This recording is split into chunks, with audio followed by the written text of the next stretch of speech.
असा कुठलाही गरीब आणि कुठलाही कार्यकर्ता आमच्याकडे आलेला आहे आणि त्याला कधीही आम्ही रिकाम्या हातानं पाठवले असं कधी होणार नाही, किंवा मी मदत केल्यावर तू मला मदत करायला पाहिजे असं कधीही नाही. म्हणून इतके दिवस मी राजकारणात टिकलेलो. आता तुम्ही जे विचारलं म्हणजे राजकारणाचं बोलूया आणि नंतर करोना काळातलं बोलूया. राजकारणामध्ये सत्तेचा आणि पैशाचा वापर हा मोठ्या प्रमाणात पहिल्यापासून सुरू आहे. आता तो प्रचंड वाढला. म्हणजे Guinness book of world records मध्ये नोंद झाली आता की भारतामध्ये सत्तेसाठी किती कोट्यावधी अब्जावधी रुपयाचा चुराडा व्हायला लागला आहे जनतेच्या पैशाचा.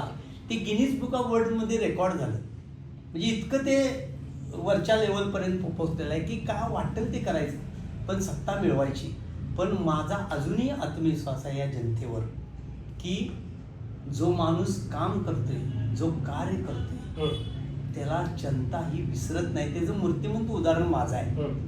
मग मी इतक्या वेळेला आमचे विरोधक काय वाटेल ते प्रचार करतात, खालच्या तऱ्हेनं करतात, पण मी कधी खालची पातळी प्रचारात राबवत नाही.